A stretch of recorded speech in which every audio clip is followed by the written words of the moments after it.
Hello friends, मैं हूं अनिमेश मोहंती और स्वागत है आप सबका चैनल, आपका चैनल, मेरा चैनल ट्रिक्स भंडार में। आज मैं आपके लिए लाइट रिफ्लेक्शन एंड रिफ्रैक्शन का 7th लेक्चर लेके आया हूं और आज हम इस लेक्चर में रिफ्रैक्शन ऑफ लाइट के बारे में पढ़ेंगे, लॉज ऑफ रिफ्रैक्शन के बारे में पढ़ेंगे और फिर refraction through a glass slab, मतलब ग्लास स्लैब से कैसे रिफ्रैक्शन का फेनोमेना देखने को मिलता है उसके बारे में भी आज हम लोग डिस्कस करेंगे। तो चलिए बिना देरी करते हुए अपना कॉपी और पेन निकाल ले और heading they they refraction of light. तो हेडिंग दे देते हैं रिफ्रैक्शन ऑफ लाइट। ये आपका पूरा मान लीजिए कि लाइट रिफ्लेक्शन एंड रिफ्रैक्शन का ये सेकंड पार्ट आपका शुरू हो गया है। रिफ्लेक्शन का सारा फेनोमेना हमने डिस्कस कर लिया, उसके बारे में सारा चीज हमने सारा केस देख लिया। मिरर के ऊपर अभी और कोई डिस्कशन नहीं, अभी लेंस के ऊपर डिस्कस करेंगे और रिफ्रैक्शन ऑफ लाइट हम लोग देखेंगे। रिफ्रैक्शन ऑफ लाइट क्या बोलते हैं? It is a process of bending of light rays from its mean position when it travels from a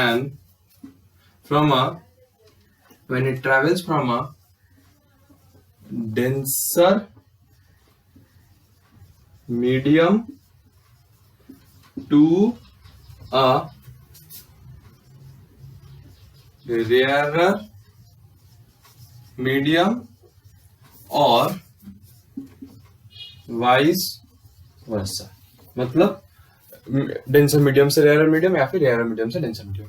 तो ये डेफिनेशन नोट डाउन कर लो, फिर हम लोग देखते हैं कि इसका मतलब क्या है।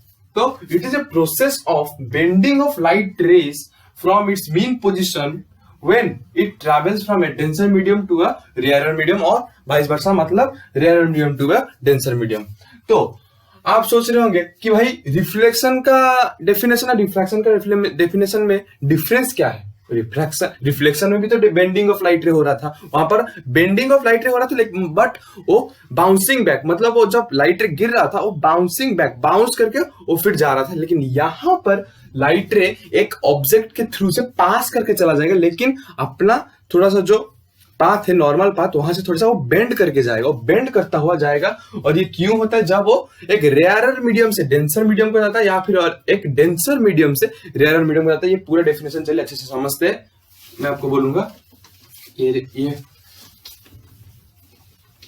और ये क्यों होता है उसका रीजन भी चलिए देखते हैं। तो जैसे कि हम यहां पर ये पानी वाटर मीडियम, इसे सोच लीजिए, ये है वाटर मीडियम और ये दोनों है एयर मीडियम और ये भी एयर मीडियम, इसे भी एयर मीडियम, ये सब एयर मीडियम और ये भी एयर मीडियम और बीच में ये वाटर मीडियम है। ये हमने मतलब मान लिया है इसे ऐसा। तो हम लोग वाटर मीडियम, एयर से हमें पता है वाटर थोड़ा सा डेंसर होता है, तो इसे हम लोग मान लेते हैं डेंसर मीडियम और ये दोनों है रेयरर मीडियम। एयर को हमने रेयरर मीडियम मान लिया और ये दोनों को हमने, इससे हम लोग वाटर मीडियम को हम लोग डेंसर मीडियम मान लिया। अब मैं ये वाटर मीडियम ही है, मैं ये मिटा रहा हूं आपको रिफ्रैक्शन दिखाने के लिए, जैसे इसको मैं मिटा दिया। तो ये है एक डेंसर मीडियम। अभी एक लाइट रे आया, लाइट रे कुछ एक ऐसे लाइट रे से आया, कहीं से एक लाइट रे से आया। वो जब ये है रेयर मीडियम में ये कुछ ऐसा जा रहा था, जब ये डेंसर मीडियम के अंदर जाएगा ये कुछ इस तरह से अपना पाथ चेंज कर लेगा, इस तरीके से अपना पाथ चेंज कर लेगा। आप देख सकते हैं ये जब जा रहा था फिर ये ऐसे करके बेंड हो गया, अपना पाथ थोड़ा सा चेंज कर लिया, और फिर जब वो रेयर मीडियम को जाएगा, फिर से उसी पाथ में फिर से चला जाएगा। आप देख सकते हैं ये है रिफ्रैक्शन का फेनोमेना। यहाँ पर क्या हुआ, जब लाइट रे रेयर मीडियम से आया, जब एक डेंसर मीडियम के अंदर वो घुसा, जब डेंसर मीडियम के अंदर हो मतलब अंदर गया डेंसर मीडियम के अंदर, जब डेंसर मीडियम के अंदर गया, आप देख सकते हैं वहां पर वो कुछ एक एंगल से ऐसे बेंड हो गया, और बेंड होने के बाद फिर से जब और एक बार वो रेयर मीडियम को गया, फिर से उसी एंगल में फिर से चला गया। यहाँ पर आप एक बेंडिंग ऑफ लाइट रे आप देख सकते हैं। ये लाइट रे अपने नॉर्मल, ये उसका नॉर्मल पाथ था, इसे ऐसा जाना चाहिए था, उसे ऐसे चला जाना चाहिए था, उसे ये पाथ फॉलो करना चाहिए था, लेकिन ये इससे बेंड हो गया और ऐसे होके जा रहा है। यही था वो रिफ्रैक्शन फेनोमेना का, ये मतलब उसका डायग्रामेटिकली। और उसका रीजन क्या है, ये रीजन क्या है, लाइट रे का हमें पता है, लाइट रे एयर मीडियम में 3 × 10⁸ मीटर पर सेकेंड के स्पीड से चलता है। 3 × 10⁸ मीटर पर सेकेंड के स्पीड से एयर मीडियम में या फिर वैक्यूम में हम बोल सकते हैं, ये ऐसे चलता है, आपको पता होगा। तो एयर में लाइट का स्पीड 3 × 10⁸ मीटर पर सेकेंड होता है, और वाटर में उसका कुछ 0.75 या फिर उससे ज्यादा, शायद मेरे को याद नहीं है, लेकिन उससे कुछ वैसे ही ज्यादा होता है, मतलब कम होता है उससे, क्योंकि वाटर एक डेंसर मीडियम है तो उससे कम होता है थोड़ा सा। तो यहाँ पर क्या हो रहा है कि लाइट का स्पीड सडनली एक डेंसर मीडियम के अंदर जब जा रहा है, उसका स्पीड सडनली चेंज हो जा रहा है, उसका स्पीड चेंज हो रहा है, इसलिए हमें ये बेंडिंग का फेनोमेना देखने को मिल रहा है। मतलब लाइट यहाँ पर बहुत स्पीड था, बहुत स्पीड से गया, ऐसे बहुत स्पीड जा रहा है, और यहाँ पर स्लो हो गया, ऐसे स्पीड गया और स्लो हो गया, फिर ऐसे धीरे धीरे गया, फिर स्पीड से चला गया। तो लाइट का स्पीड ऐसे, मतलब यहाँ पर बहुत स्पीड में था लाइट, जब मीडियम के अंदर घुसा उसका स्पीड सडनली उसका स्पीड चेंज हो गया, और वो थोड़ा सा अपने नॉर्मल पाथ से बेंड हो गया पाथ से, और फिर और एक बार वो जब रेयर मीडियम को गया, फिर से वो अपना उसी स्पीड में ट्रैवल करना शुरू कर दिया। और इसीलिए हमें ये बेंडिंग का पाथ, ये रिफ्रैक्शन का फेनोमेना हमें इसीलिए देखने को मिलता है। तो इसीलिए मैं बोल रहा था रेयर मीडियम से जब डेंसर मीडियम, वही रिवर्स हम लोग ले सकते हैं। अगर डेंसर मीडियम से रेयर मीडियम जा रहा है तो ये कुछ इस तरह से होगा। ये मान लीजिए रेयर है, ये दोनों डेंसर है, तो लाइट कुछ इस तरह से आया, और फिर ऐसे ज्यादा बेंड हो जाएगा, और फिर इस तरह से जाएगा। सीधा तो नहीं होगा, थोड़ा सा बेंड, कुछ इस तरह से जाएगा, ऐसे लाइट अंदर की तरफ ज्यादा मुड़ेगा, फिर अपना उसी पाथ में जाने की कोशिश करेगा।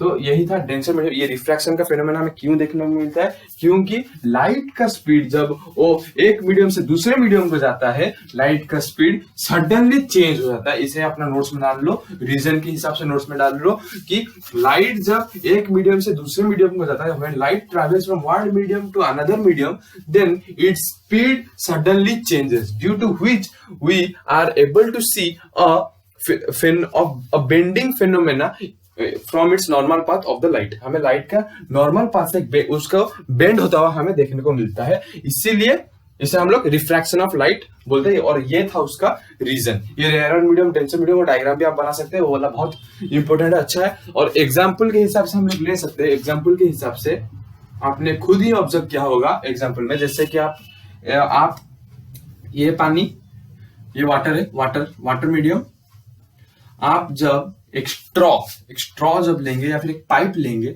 ये मान लीजिए ये स्ट्रॉ है, ये स्ट्रॉ है। जब हम लोग एक स्ट्रॉ को पानी के अंदर डुबाएंगे, हम देखेंगे कि वो स्ट्रॉ भी कुछ इस तरह से ऐसे बेंड होता हुआ जाएगा, और हमें कुछ इस तरह से देखने को मिलेगा। ये स्ट्रॉ ऐसे बेंड होता हुआ हमें देखने को मिलेगा जब हम लोग पानी के अंदर डाला। आप खुद एक्सपेरिमेंट घर में करके देख सकते हैं, आपको ये स्ट्रॉ कुछ इस तरह से होता हुआ देखने को मिलेगा। तो वहां पर भी स्ट्रॉ में भी हमें रिफ्रैक्शन का फिनोमेना ही आपको देखने को मिलेगा। और आप सोच रहे हो भाई स्ट्रॉ में भी लाइट कहां से है? मैंने आपको बताया था ऑब्जेक्ट जहां है वहीं से ही लाइट रे निकलता है, क्योंकि एक ऑब्जेक्ट के ऊपर जब लाइट रे गिरता है वहां पर रिफ्लेक्शन का फिनोमेना देखने को मिलता है, जिसकी वजह से कि वो ऑब्जेक्ट से ही लाइट आ रहा है। तो ये था उसका फिनोमेना, ऐसे होता है। हम लोग जब एक स्ट्रॉ को डुबाएंगे, हम देखेंगे कि उसमें ऐसे बेंड होता हुआ मिलेगा। आप ये मत सोचिएगा कि स्ट्रॉ टूट गया, ऐसा नहीं, यहाँ पर रिफ्रैक्शन का फेनोमेना देखेंगे। और एक भी आप देख सकते हैं, जैसे कि ये एक बीकर है, ये बीकर में से पानी भरा हुआ है, आप जब एक कॉइन डालेंगे बीकर में, वो कॉइन ऐसे जाके उसका बॉटम में जाके रह जाएगा कॉइन। लेकिन आप जब यहां से देखेंगे, आप जब यहां से देखेंगे ये कॉइन को, आप ये देखेंगे कि कॉइन थोड़ा सा ऊपर, मतलब कुछ यहां पर आपको ये कॉइन देखने को मिलेगा। ये कॉइन आपको कुछ यहां पर थोड़ा सा ऊपर रेज होके देखने को मिलेगा आपको कॉइन। तो वहां पर भी आपको ये रिफ्लेक्शन का फेनोमेना देखने को मिलता है। जो नीचे वाला जो सरफेस होता है वो थोड़ा सा ऊपर की तरफ देखने को मिलता है रिफ्रैक्शन के फेनोमेना की वजह से। तो यही था रिफ्रैक्शन का फेनोमेना और उसका रीजन और उसका कुछ तो एग्जाम्पल्स। आप 2 एग्जाम्पल लिख लीजिएगा, एक स्ट्रॉ वाला और एक कॉइन वाला। अभी चलते हैं लॉज ऑफ रिफ्रैक्शन की तरफ। लॉज ऑफ रिफ्रैक्शन देखते हैं। तो रिफ्लेक्शन की तरह इसका भी 2 ही लॉज है। पहला लॉ ये है कि the incident ray the refracted रे and the normal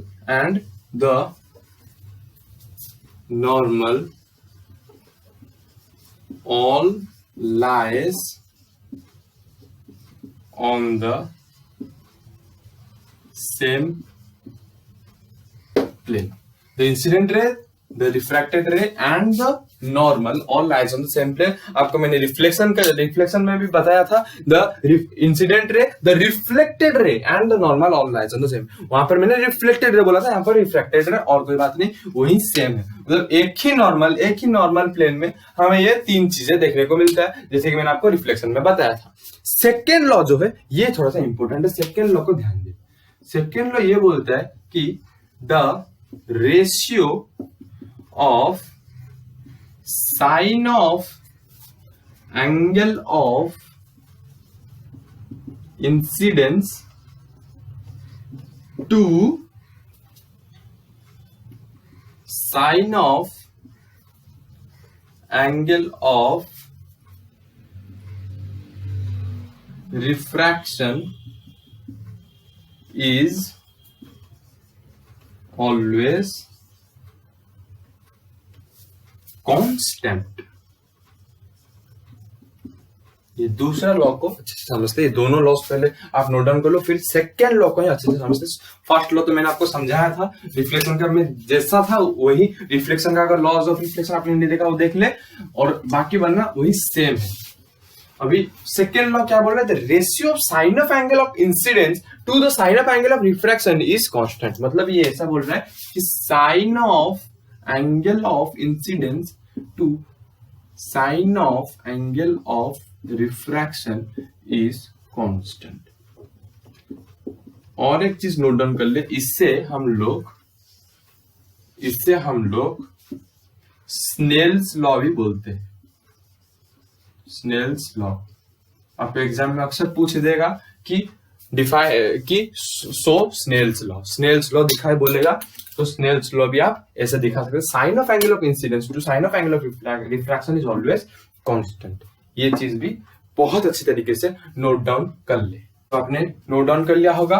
तो ये कांस्टेंट टर्म को हम लोग कांस्टेंट टर्म मतलब है कि the speed of light of the medium with speed of light of one medium with respect to the another medium। मतलब लाइट का स्पीड, मतलब लाइट यहाँ पर कांस्टेंट को लाइट का स्पीड को एक मीडियम में लाइट का स्पीड कैसा है उसे और एक मीडियम के कंपैरिजन में लिखा गया है। इसे इसलिए कांस्टेंट बोला जा रहा है। कांस्टेंट है बोला मतलब speed of light in any medium to the speed of light in another medium. एक मीडियम से और एक मीडियम में स्पीड ऑफ लाइट क्या है उसे कंपेयर करके हम लोग लिख रहे हैं constant.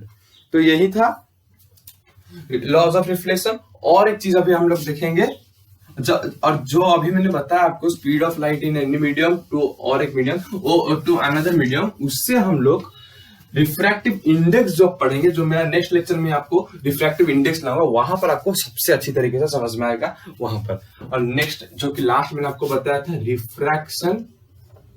Refraction through glass slab. चलिए ये भी देख लेते हैं, ये लास्ट टॉपिक रिफ्रैक्शन तो ग्लास स्लैब ये देख लेते हैं। उसके बाद रिफ्रैक्टिव इंडेक्स वो सब लाऊंगा, वहां पर आपको ये फॉर्मूला का एप्लीकेशन सारा चीज आपको वहां पर देखने को मिलेगा। ये आपका रिफ्रैक्शन का एक थोड़ा सा इंट्रोडक्टरी लेक्चर था, मैंने आपको यहाँ पर ये सब खाली बता रहा हूँ। रिफ्रैक्शन का फेनोमेना मेरे को समझाना था, ये मेरा मेन मोटिव था ये वीडियो में, और मैं सोचता हूँ कि आपको समझ में आ गया होगा। रिफ्रैक्शन जो ग्लास स्लैब वही सेम है जैसे कि मैंने आपको बताया था। ग्लास स्लैब क्या है? ग्लास स्लैब एक डेंसर मीडियम है। ग्लास स्लैब कुछ इस तरह से होता है। ग्लास स्लैब डेंसर मीडियम में एक 3D मतलब होता है। मैं आपको 2D में ऐसे बना रहा हूँ खाली। ग्लास स्लैब ऐसे होता है रेक्टेंगुलर ग्लास स्लैब। तो जब एक लाइट रे से आया, आके इंसिडेंट हुआ, इसे हम लोग क्या बोलेंगे? Incident ray. और ये फिर उसके अंदर कुछ ऐसे बेंड हो जाएगा due to the sudden change in the speed of light. और ऐसे बेंड हुआ और फिर से उसी पाथ फॉलो करता हुआ चला जाएगा तो इस तरह से। इसे हम लोग क्या बोलेंगे? इसे हम लोग बोलेंगे रिफ्रैक्टेड रे, जो रिफ्रैक्शन करके चला गया। तो इसका नॉर्मल पाथ कुछ इस तरह से होना चाहिए था। लाइट का नॉर्मल पाथ कुछ ऐसा होना चाहिए था, कुछ इस तरह से होना चाहिए था लाइट का नॉर्मल पाथ, लेकिन वो कुछ बेंड करके इस तरह से जा रहा है। तो अभी यहां पर हम लोग एक नॉर्मल खींचते हैं। यहां पर अभी हम लोग एक नॉर्मल खींचेंगे और फिर हम लोग देखेंगे, अभी हम लोग यहां पर एक परपेंडिकुलर एक नॉर्मल खींचेंगे। ये देखिए आपको दिख रहा होगा, नॉर्मल खींच लिया हम लोग यहां पर। तो ये नॉर्मल और इंसिडेंट रे के अंदर जो एंगल है हम उसको क्या बोलेंगे? Angle of incidence. नॉर्मल और इंसिडेंट रे, नॉर्मल और इंसिडेंट रे, ये देखिए नॉर्मल इंसिडेंट रे, उसके अंदर जो एंगल को हम लोग क्या बोल रहे थे? Angle of incidence. और यहां पर भी और एक नॉर्मल खींचते हैं। ये एक नॉर्मल और एक नॉर्मल मैंने यहां पर खींच दिया। ये है रिफ्रैक्टेड रे, रिफ्लेक्टेड नहीं, ये रिफ्रैक्टेड रे है। तो ये रिफ्रैक्टेड रे और ये नॉर्मल, ये रिफ्रैक्टेड रे ये नॉर्मल, उसके अंदर जो एंगल है ये एंगल को हम लोग क्या बोलेंगे? Angle of refraction. अब ये है एंगल ऑफ रिफ्रैक्शन, रिफ्रैक्टेड रे और ये नॉर्मल, उसके अंदर जो एंगल है angle of refraction. Incident ray और ये नॉर्मल, उसके अंदर जो एंगल है उसे हम लोग बोलेंगे एंगल ऑफ इंसिडेंस।